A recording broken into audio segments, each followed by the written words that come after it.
अस्सलामुअलैकुम वरहमतुल्लाहि वबरकातुहू।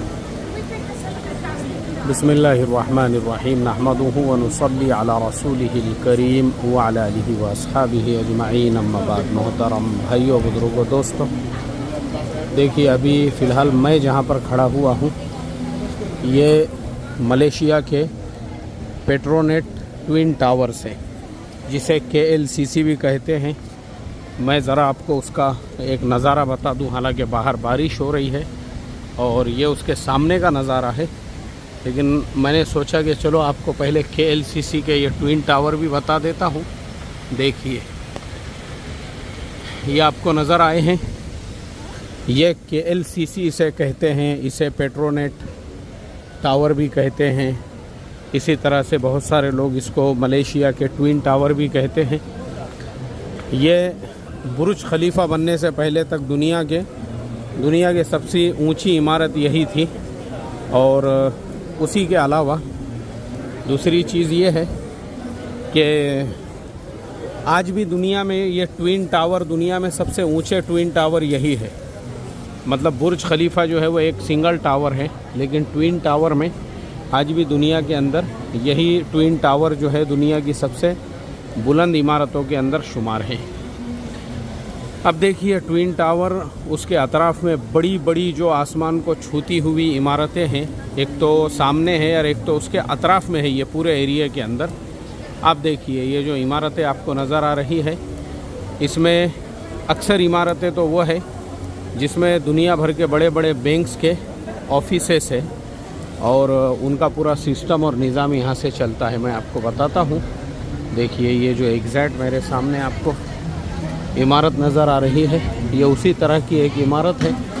थोड़ा सा मैं और आगे बढ़ता हूँ तो आप देखिए ये जो पीछे, असल में अभी मगरिब के बाद में ये सब इमारतों के ऊपर जो है ना, सब वो लिख कर नज़र आता है बड़े बड़े हरूफ के अंदर कि ये इमारत किस चीज़ की है, किसका ऑफिस है, किसका ऑफिस नहीं है, इस तरह से। और हज़ारों लोग रोज़ाना ये पेट्रोनेट टावर देखने के लिए आते हैं, दुनिया भर से हज़ारों लोग यहाँ पर होते हैं। और ये सारे लोगों को अगर आप देखोगे तो आपको दुनिया के मुख्तलिफ़ मुल्कों के ये लोग आपको मिलेंगे। ऐसा नहीं है कि ये जो लोग हैं ये लोग सिर्फ़ मलेशिया के हैं या ये लोग सिर्फ़ यहाँ पे जो काम करने वाले इंडिया, पाकिस्तान, बांग्लादेशी है वो लोग हैं, बल्कि अगर आप ये लोगों को देखोगे तो आपको इसमें सबसे बड़ी जो तादाद है वो एशियन जो मुल्क है, जैसे चाइना है, हांगकांग है, साउथ कोरिया है, ये सारे मुल्कों की मिलेंगी। क्योंकि ये सारे मुल्क के लोग मलेशिया को प्रीफ्रेंस देते हैं यहाँ पे हॉलीडे मनाने के लिए। मैं आपको सिर्फ़ एक अंदर की भी झलक बता देता हूँ कि अंदर जो है इन्वायरमेंट कैसे होता है।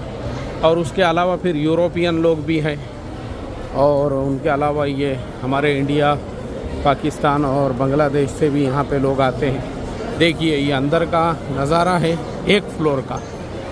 और बाकी अगर आप देखेंगे दूसरे फ्लोर्स के ऊपर भी तो आपको सिर्फ यहाँ पे इंसानों का समंदर नज़र आएगा। यहाँ पे ऐसे खूबसूरत जो है शॉपिंग मॉल्स बने हुए हैं और दुकानें बनी हुई है। दुनिया का हर ब्रांड आपको यहाँ पे मिल जाएगा। दुनिया के हर ब्रांड की दुकान आपको यहाँ पे मिल जाएंगी। देखिए ये आप। और अभी मैंने आपको सिर्फ ये झलक दिखलाने के लिए यहाँ अंदर आया हूँ मैं। अब थोड़ा सा मैं आपको दरमियान में भी लेके चलता हूँ तो आपको समझ में आएगा कि KLCC यहाँ पे अभी फ़िलहाल जो चाइनीज़ न्यू ईयर है ये लोग इसका सेलिब्रेशन कर रहे हैं अभी फ़िलहाल। तो ये यहाँ पे इस तरह से सब चाइनीज़ इन्होंने बनाया हुआ है। बाकी ऐसी लाइनें हैं यहाँ पे इस तरह से, जिसके अंदर अलग अलग तरह के शोरूम हैं, अलग तरह के जो ब्रांड्स हैं दुनिया भर के, वो सारे ब्रांड्स जो है आपको मिलेंगे इस लाइन में। और उसके अलावा ये दूसरे साइड में एक लाइन है, उस लाइन के अंदर। और मेरा एक्चुअल में ये वीडियो बनाने का जो मकसद है वो भी मैं आप लोगों को बता देता हूँ, क्योंकि यहाँ मैं अक्सर आते रहता हूँ और ऐसा नहीं है कि मैं यहाँ पे कुछ पहली मर्तबा आया हूँ। लेकिन ये जो वीडियो मैं बना रहा हूँ, इस वीडियो के बनाने का बस एक ही मकसद है, और आप तमाम लोगों को मैं इस वीडियो के ज़रिए से ये समझाना चाहता हूँ कि देखो, मलेशिया की 60% से ज़्यादा जो आबादी है वो मुस्लिम है। मलेशिया एक मुस्लिम कंट्री है, यहाँ के प्राइम मिनिस्टर मुसलमान हैं, यहाँ की मिनिस्ट्री में अक्सर लोग जो है वो मुसलमान हैं। इसीलिए इस मुल्क में आपको जगह जगह पे मस्जिदें मिलेंगी, जगह जगह पे ऐसे बड़े बड़े मॉल्स के अंदर जमात खाने मिलेंगे, और इसी तरह से मतलब ऐसी दुनिया की क्या कहेंगे उसको, इमारतें तो बनाई इन्होंने, लेकिन उसके साथ में मस्जिदें भी बनाई, लोगों के लिए भी जो है आप नमाज भी पढ़ सकते हैं। इस तरह का यहाँ पे इन्वायरमेंट है माशाल्लाह। लेकिन उसके बावजूद इनका जो पॉलिटिकल सिस्टम है, असल मुझे आपको वो बतलाना है कि इस मुल्क के अंदर जो डाइवर्सिटी है, देखो शायद बारिश रुक गई क्योंकि यहाँ रोज़ाना बारिश होती है, रोज़ाना, चाहे गर्मी का मौसम हो, सर्दी का मौसम हो। ये मेरा तजुर्बा है, इससे पहले भी मैं आता था तब भी मेरा तजुर्बा है, अभी भी आया हूँ तो भी मेरा तजुर्बा यही है, यहाँ रोज़ाना बारिश होती है। बारिश थोड़ी सी अभी यानी बिल्कुल ख़त्म हो चुकी है, इसके लिए मैं भी निकला और लोग भी निकल रहे हैं बाहर। तो यहाँ का जो पॉलिटिकल सिस्टम है, इस मुल्क की तरक्की का जो राज है, यहाँ पे दुनिया भर से लोग आके यहाँ पे लाखों रुपये ख़र्च करते हैं। हर मुल्क का इंसान यहाँ पे ख़ास तौर पे जो फैमिली वाले लोग हैं, मैंने देखा हूँ अक्सर यहाँ के, अभी और दूसरे भी इलाके हैं, दूसरे भी यहाँ के बहुत सारे बाज़ार हैं और बहुत सारे यहाँ के मार्केट्स हैं। वो इलाक़ों के अंदर अगर हम जाते हैं तो वो ऐसे इलाके हैं कि उन इलाक़ों के अंदर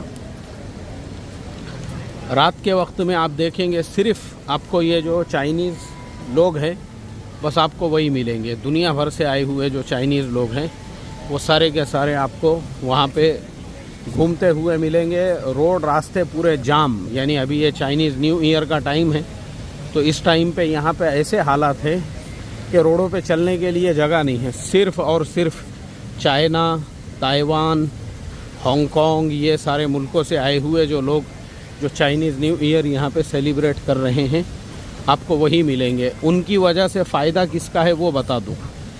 अब जो यहाँ के लोकल दुकानदार हैं और उन दुकानों पे काम करने वाले, अक्सरियत जो है वो बांग्लादेश, पाकिस्तान और इंडिया के लोगों की है।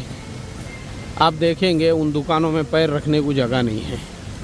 रोज़ाना दुकानों से लाखों रुपयों का माल यहाँ पे, यानी यहाँ पे इतनी छोटी छोटी चीज़ भी इतनी महंगी है कि अभी मैं क्या बताऊँ। बहुत सारे एरियो में यहाँ पे पानी की बोतल 4 रिंगिट में, अब 1 रिंगिट तकरीबन 20 रुपये का है।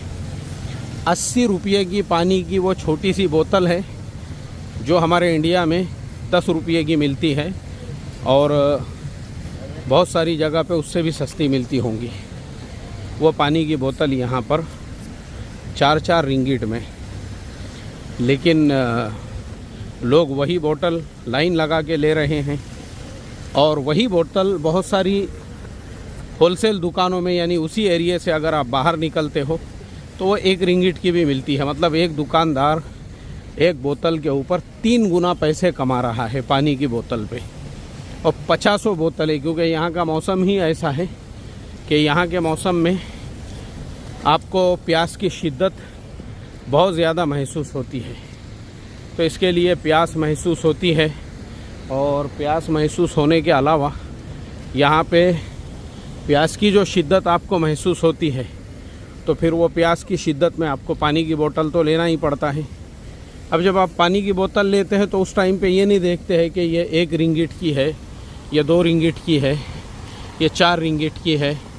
अब पानी तो लेना है आपको, तो आप उस वक्त में सिर्फ पानी के ऊपर फोकस करते हो। और जब आप पानी ख़रीदते हो तो वो जो पानी है उसके ऊपर दुकानदार 3 गुना पैसे कमा रहा है, मतलब 60 रुपये। आप सोचिए, अगर सुबह से शाम तक उसने सिर्फ पानी की 100 बोतलें वो बेचा, तो वो एक बोतल के पीछे 60 रुपये कमा रहा है, यानी 6000 रुपये सिर्फ पानी बेच के उसको मिल रहे हैं।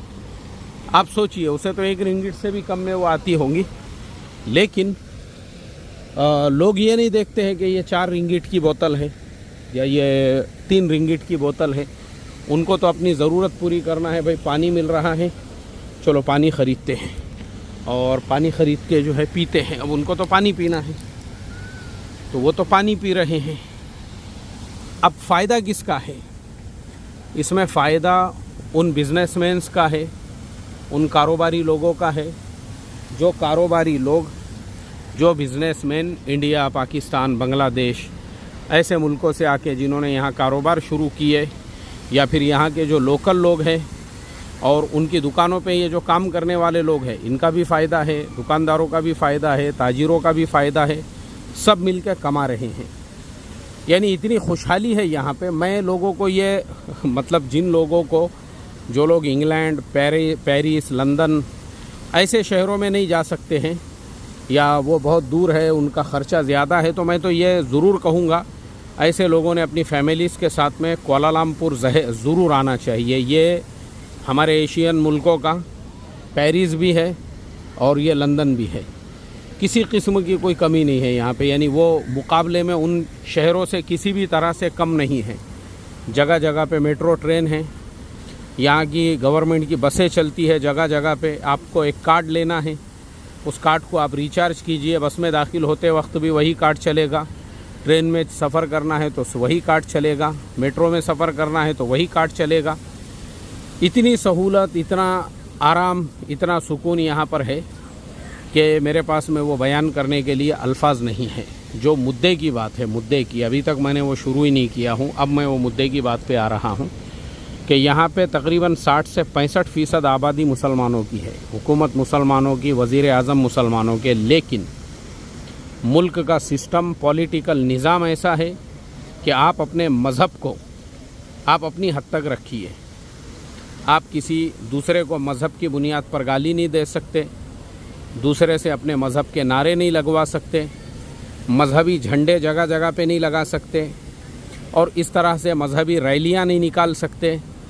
मतलब यहाँ पे सिस्टम और निज़ाम पूरे मुल्क के अंदर है, ऐसा है कि भाई इस मुल्क में जो भी रहने वाला है उसको उसके मज़हब की पूरी आबादी है, वो किसी दूसरे के मज़हब में इंटरफेयर ना करे और वो जो है अपने मज़हब के ऊपर अमल करे। आज़ादी है, आप भी परमिशन लेके अपना मंदिर बनाइए। तो अब यहाँ पे हमारे भारत के, जो दक्षिण भारत के हमारे जो भाई है, तकरीबन उनकी आबादी 10% है। अंग्रेज़ों के ज़माने में, आज से 100-200 साल पहले अंग्रेज़ लोग जो है उनको लेकर आए थे यहाँ पे खेतों में काम करने के लिए, नारियल के बागों में और इसी तरह से पाम ऑयल के बागीचों में। अब वो लोग यहाँ पे काम करते करते जो है बाद में ये मुल्क आज़ाद हो गया अंग्रेज़ों से। तो उन्होंने कहा कि भाई अब हमारे मुल्कों को क्यों वापस जाए, यही हमारा मुल्क है, क्योंकि उनकी भी दूसरी तीसरी नस्लें यहाँ पे पैदा हो चुकी थी। अब वो जो सारे लोग हैं उनकी आबादियाँ यहीं रहती है। अब वो लोगों की भी तकरीबन 10% आबादी है हमारे इंडियन भाइयों की, तो उनको भी इतनी आज़ादी है कि आपको उनके भी मंदिर मिलेंगे, कोई मनाही नहीं है। आप अपने मंदिर कायम करो, आप अपने मज़हब के ऊपर अमल करो। ऐसे ही चाइनीज़ लोग भी जो है यहाँ पे तकरीबन 20% है यहाँ पे वो चाइनीज़ लोग भी, क्योंकि पहले सिंगापुर, मलेशिया ये सारे इलाके एक ही हुआ करते थे और यहाँ पे अंग्रेज़ों की हुकूमत थी। अब जब अंग्रेज़ों की हुकूमत थी उस ज़माने के अंदर उन्होंने भी चाइनीज़ लोगों को लेकर आए थे पकड़ पकड़ के चाइना से, सिंगापुर और यहाँ पे जो है काम करने के लिए। अब वो बेचारे जो चाइनीज़ हैं उनकी भी बहुत बड़ी आबादी है यहाँ पे, 20% से ज़्यादा, लेकिन उनको भी पूरी आज़ादी है। अब आप देखो, ये चाइनीज़ लोगों का न्यू ईयर यहाँ पे सेलिब्रेट हो रहा है पूरे KLCC के अंदर और ये पूरे ख़ित्ते में और ये पूरे इलाके में, और पूरे चाइनीज़ लोग भरे हुए हैं यहाँ पे। ये अगर आप देखेंगे ये सब चाइनीज़ लोगों के न्यू ईयर के ये बने हुए हैं, ये जो नज़र आ रहे हैं ना आपको, ये चाइनीज़ न्यू ईयर की निशानी है। इस तरह से चाइनीज़ लोग अपना न्यू ईयर सेलिब्रेट करते हैं। इसके अंदर कुछ लाइट वगैरह लगे हुए होते हैं। तो इस तरह से तो चाइनीज़ लोग भी अपनी पूरी आज़ादी के साथ में यहाँ पे अपने मज़हब पे अमल करते हैं, अपने मसलक पे अमल करते हैं, उनको कोई मनाही नहीं है यहाँ पर। लेकिन अहम बात यह है कि यहाँ चाइनीज़ भी है, इंडियंस भी है हमारे भाई, और इसी तरह से जो है यहाँ के मुस्लिम भी है, जो मलायू उनको कहते हैं, जो लोकल लोग हैं उसके बावजूद आज तक कभी यहाँ पे मज़हब की बुनियाद पर लड़ाई, मज़हब के बुनियाद पे झगड़े की, मज़हब के बुनियाद पर जो है नफ़रत की एक भी ख़बर आपको कहीं सुनने के लिए नहीं मिलेंगी। और मैं आपको बता दूं कि उसी का ये फ़ायदा है, उसी का ये जो पूरी दुनिया यहाँ पे उमड़ पड़ी हुई है। अगर आप देखेंगे यहाँ पे जगह नहीं है पैर रखने के लिए अंदर के हिस्से में। मैंने अभी आपको बताया, अभी बाहर के हिस्से में बारिश ख़त्म हो गई, अब लोगों ने आना शुरू कर दी। आप देखेंगे आप तो बाहर जब रश बढ़ेगा ना तो यहाँ पे भी ये जितनी जगह आपको खाली नज़र आ रही है, यहाँ पर भी पैर रखने के लिए आपको जगह नहीं मिलेंगी, इतने लोग यहाँ पे भी आ जाते हैं। तो ये जो दुनिया भर के टूरिस्ट आए हुए हैं, यहाँ के बहुत से जो बाज़ार है और बहुत से मार्केट्स है जिनमें पैर रखने को जगह नहीं है। आप मुझे बताइए, ये सारे जो टूरिस्ट आके इस मुल्क की इकोनॉमी को, अच्छा ये खाली ऐसा नहीं है कि सिर्फ यहीं पे आए हैं कुआलालंपुर शहर में, ये तो बड़ा शहर है, इसके अलावा भी यहाँ पे बहुत सारे टूरिस्ट प्लेसेस हैं। जैसे मलेका है एक शहर का नाम, पेनांग है, इसी तरह से जॉर्ज टाउन है, इसी तरह से कैमेरोन हाईलैंड्स है, ऐसे ही जो है गेंटिंग हाईलैंड्स है। मैं वहाँ जा चुका हूँ, वहाँ के भी बहुत सारे वीडियोस हमने शूट किए हैं, वो भी मैं आपको बताऊँगा इंशाल्लाह। तो ये सारे जो इन लोगों ने बनाए हुए हैं और ये सारे जो टूरिस्ट प्लेसेस है यहाँ के, ये सारे देखो, अगर आप देखेंगे तो इन सब में जो है आपको नज़र आएगा कि यहाँ पर जो है दुनिया भर के लोग भरे हुए हैं वहाँ पे। होटलों के अंदर जगह नहीं है, होटलों के अंदर जो कमरों के प्राइस है वो अपने इंडिया के हिसाब से उनकी शुरुआत ही होती है 2500-3000 रुपये से। क्यों? जगह ही नहीं है उनके पास में, सारी बुकिंगें हो चुकी है। तो मुल्क की जो तरक्की है, अब आप देखिए ये जो खूबसूरत इन्होंने गार्डन बनाया हुआ है, इस गार्डन की बनावट देखिए आप, और इस गार्डन की साफ़ सफाई देखिए, नीचे जो साफ़ सफाई है वो देखिए, और उसके अलावा ये खूबसूरत डिज़ाइन के ब्रिज, इतने बड़े बड़े गार्डन बने हुए हैं यहाँ पे। वो पूरा गार्डन देखने के लिए आपको पूरा एक दिन चाहिए। मतलब आप गार्डन के एक कोने में जब दाखिल हुए और वहाँ से जब आप दूसरे कोने से निकल रहे हो, तब तक आपको पूरा दिन वैसा यहाँ पे गार्डन है, उसका नाम है बोटेनिक गार्डन। और उसी गार्डन के अंदर फिर उसी के पड़ोस में एक बर्ड पार्क है, बर्ड पार्क, दुनिया का सबसे बड़ा ओपन जो है वो ओपन फ्लाइंग, मतलब उसमें परिंदे आज़ाद है, वैसा बर्ड पार्क भी वो दुनिया का सबसे बड़ा है। अब देखिए यहाँ इन्होंने ये ओपन जो है एक स्विमिंग पूल भी बनाया हुआ है जिसके अंदर बच्चे लोग नहा सकते हैं। उसके लिए आपको कोई टिकट विकेट नहीं चाहिए। अच्छा, यहाँ की एक ख़ास बात ये भी है, मैं शायद इससे पहले किसी वीडियो में बताया या नहीं पता नहीं है, कि यहाँ पे जो है ये देखो, ये जो है ना बच्चों के लिए बना हुआ है, इसमें आपको कोई टिकट लेने की ज़रूरत नहीं, कुछ नहीं है। आप अपने बच्चों के साथ में आइए और आने के बाद में बच्चे जो है इस तरह से ये स्विमिंग पूल में, जैसे इंडिया में अगर आप देखेंगे इसी तरह से वाटर पार्क वगैरह जो होते हैं, 1000 1500 रुपये उसका टिकट होता है। यहाँ पे इसका कोई टिकट नहीं है। अब बच्चे लोग एंजॉय कर रहे हैं माशाल्लाह। और सिर्फ ये नहीं है, बल्कि बच्चों को खेलने की और भी बहुत सारी चीज़ें हैं जिसके लिए हमारे मुल्क में टिकट होता है। यहाँ पे वो सारी चीज़ें फ्री में हैं, मुफ्त में है। बच्चे लोगों के जो खेलने की चीज़ें होती है, देखो ये इस साइड में है वो सारी चीज़ें, तो यहाँ पे बच्चे लोग इस तरह से एंजॉय भी कर रहे हैं। तो मेरी मुद्दे की बात रह जाती, दरमियान में दूसरी बातें आ जाती। तो मुद्दे की बात मैं ये बता रहा था आप लोगों को कि इस मुल्क के अंदर मज़हब के नाम पर ना कोई नफ़रत फैलाने वाला है, ना मज़हब की कोई बात करने वाला है। भाई सबको आज़ादी है, आप अपने मसलक पे अमल करो, आप अपने मज़हब पे अमल करो, आप अपने हिसाब से अमल कीजिए। ऐसे ही यहाँ मस्जिदों में भी ऐसा ही है कि यहाँ पे शाफ़िई मसलक के ऊपर अमल होता है, लेकिन हमारे इंडिया, पाकिस्तान, बांग्लादेश के लोग अक्सर हनफीउल मसलक होते हैं।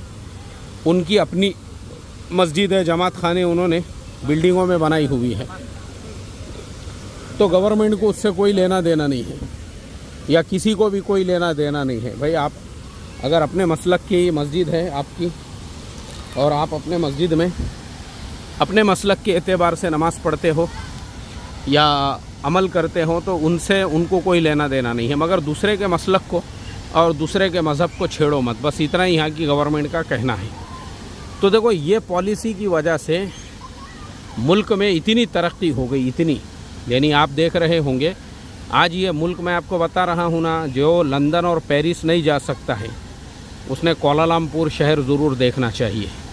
तो उसको यहाँ पे जो है बिल्कुल समझ में आ जाएगा यहाँ पे साफ़ सफाई कैसी है, खूबसूरती कैसी है और किस तरह से इन्होंने जो है ये मुल्क को खूबसूरत बनाया है। और अच्छा, मैं आपको ये भी बता दूं कि ये मुल्क हमारे मुल्क से 25 साल बाद आज़ाद होया हुआ है अंग्रेज़ों से। और आगे की भी चीज़ बता दूं कि जब ये आज़ाद हुआ था तो ये और सिंगापुर साथ में आज़ाद हुए थे। तो सिंगापुर ने कहा कि भाई हमको आपके साथ में रखो, तो इन्होंने थोड़े सालों तक उसको रखे और बाद में ख़ुद मलेशिया ने सिंगापुर को अलग किया और कहा कि भाई देखो, हमको हमारा मुल्क नहीं संभाले जा रहा, हम तुमको नहीं संभाल सकते, तुम तुम्हारा देखो, क्योंकि यहाँ इतनी गुर्बत, यहाँ पे इतना इफलास, यहाँ के लोग भी ऐसे छोटे मोटे कारोबार करते थे जैसे हमारे मुल्कों में करते हैं। लेकिन ये लोगों ने अपने नज़रिए को बदला, अपने लाइफ स्टाइल को चेंज किया और उसके लिए ना इन्होंने इस्लाम को छोड़ा, ना इन्होंने अपनी मस्जिदों को छोड़ा, ना ही इन्होंने जो है, बल्कि सिर्फ इन्होंने बाकी दुनिया भर के लोगों के लिए अपने मुल्क के दरवाज़े खोल दिए। आइए, अब आप देख सकते हैं। और ये सारे जो टूरिस्ट आते हैं दुनिया भर से, इनको ये लोग दावत भी देते हैं। इसका वीडियो मैं पहले ही चैनल पे अपलोड कर चुका हूँ। तो मैं ये समझता हूँ हमारे भारत जैसे देश में, मैं आज ही एक वीडियो देख रहा था, एक नहीं 2-4 वीडियो देखा मैंने, वो कि किसी शहर के अंदर अतिक्रमण हटाया जा रहा है। अतिक्रमण मतलब वो जो बुलडोज़र से दुकानें तोड़ी जाती है। और मैंने देखा उसके अंदर सारी की सारी दुकानें हमारे हिंदू भाइयों की है। किसी दुकान का नाम महावीर शॉप है, किसी दुकान का नाम नारायण पान शॉप है, और किसी दुकान का नाम जो है फुला है, और किसी दुकान का नाम, यानी वो नाम वगैरह सारे पढ़ के लग रहा था कि हमारे हिंदू भाइयों के बाज़ार में ये कार्रवाई हो रही है। मुझे वो देख के इतना अफसोस हुआ और मैं यही सोचने लगा कि हमारे मुल्क में जिन लोगों को हम वोट देते हैं, अपना लीडर बनाते हैं, वोट लेने से पहले वो मज़हब की बुनियाद पर जो है हमारे से वोट ले लेते हैं, लेकिन उसके बाद में वो अपने ख़ुद के भी मज़हब को छोड़ देते हैं, यानी भूल जाते हैं। बस उनको पैसे वाला मज़हब और धर्म याद रहता है और अपनी कुर्सी वाला धर्म याद रहता है, उसके अलावा कुछ नहीं। फिर उनको किसी की फ़िक्र नहीं होती है कि जो टूटने वाली दुकानें हैं वो किसकी टूट रही है और किस समाज वालों की टूट रही है। तो मुझे बड़ा अफसोस हुआ वो सारी चीज़ें देख के, और मैं यही सोचने लगा कि हमारे मुल्क के अंदर हम लोगों को मज़हब के बुनियाद पर जो है ना, मुल्क का माहौल इतना ख़राब कर दिया गया है, मुल्क में इतनी नफ़रतों का बीज एक दूसरे के ख़िलाफ़ बो दिया गया है, और हमारे मीडिया को सुबह से लेके शाम तक बस मुल्क के माहौल को ख़राब करने में वो लगा हुआ है। उनको इससे कुछ लेना देना नहीं है कि मुल्क में आज भी लोग बेरोज़गारी की वजह से ख़ुदकुशी कर रहे हैं। मुल्क में आज भी जो है कई गांव ऐसे हैं, लोगों के पास खाने को नहीं है, नौजवानों के पास में रोज़गार नहीं है, रोड रास्ते नहीं हैं। आज भी मुल्क के अंदर एक गर्भवती महिला को जब उसके गांव से हॉस्पिटल की तरफ ले जाया जाता है तो कई ख़बरें हमको ऐसी सुनने के लिए मिलती है कि रास्ते में ही उसको बच्चा पैदा हो गया। ये सारी चीज़ें हमारे मुल्क में आज भी हो रही है। क्यों? इसलिए कि हम लोगों को या ऐसा जो डेवलपमेंट है वो उनको पता है, अगर आप ऐसे डेवलप होंगे, बड़े बड़े कॉलेजेस होंगे, यूनिवर्सिटीज़ होंगी और मुल्क ऐसी तरक्की करेगा। देखो आप ये इमारतें देखो, और यहाँ पे दुनिया भर के बड़ी बड़ी कंपनियों के ऑफिसेज बने हुए हैं और कंपनियाँ बनी हुई है और आईटी कंपनीज़ है, पूरा पूरा हब बनाया हुआ है उसका। तो मुल्क ऐसे तरक्की करता है। अब वो आपको तय करना है। ये मेरे 24 मिनट के वीडियो में बस मैं आपको यही समझाना चाह रहा था, हमारे से ज़्यादा गरीब मुल्क, जहाँ खाने पीने को नहीं था, जिस मुल्क के अंदर जो है लोग बेरोज़गार रहा करते थे और खेतीबाड़ी में काम करते थे, आज वो मुल्क में दुनिया भर के टूरिस्ट ऐसे उमड़े हुए हैं, पैर रखने को जगह नहीं है। और मुल्क की इकोनॉमी, यहाँ का एक रिंगिट हमारे यहाँ के 20 रुपये के बराबर है। आप सोचो, अब आपको तय करना है। क्यों? क्योंकि इस मुल्क के अंदर कोई एक दूसरे के धर्म की बात ही नहीं करता है, और हमारे मुल्क में सुबह से लेके शाम तक और नफ़रत का माहौल, एक दूसरे को हम संभालने के लिए तैयार नहीं हैं, एक दूसरे के बर्बादी से हम खुश हो रहे हैं। कल इसकी दुकानों पे बुलडोज़र चला तो आज हमारी दुकानों पे बुलडोज़र चलने वाला है। मतलब वो शायर ने कहा है ना कि लगेगी आग तो आएंगे घर कई जद में, यहाँ पे सिर्फ हमारा मकान थोड़ी है। बिल्कुल उसी तरीक़े से आज मुल्क के हालात है। बस मैं इतना ही कहकर अपनी बात को ख़त्म करता हूँ। अब जो समझदार होंगे वो मेरी बात को समझ जाएंगे, और जो बेचारों को जो है घर में खाने को जवारी बाजरी नहीं, दाल चावल के वांदे चालू है, उसके बावजूद भी उनको अगर धर्म की बात करने का है तो वो कर सकते हैं। आपको भी पूरा फ्रीडम है, ठीक है। चलो टेक केयर, अपना बहुत बहुत ख्याल रखना। हम लेते हैं इजाज़त कुआलालंपुर के पेट्रोनेट टावर से। अस्सलामु अलैकुम वरहमतुल्लाहि वबरकातुहू।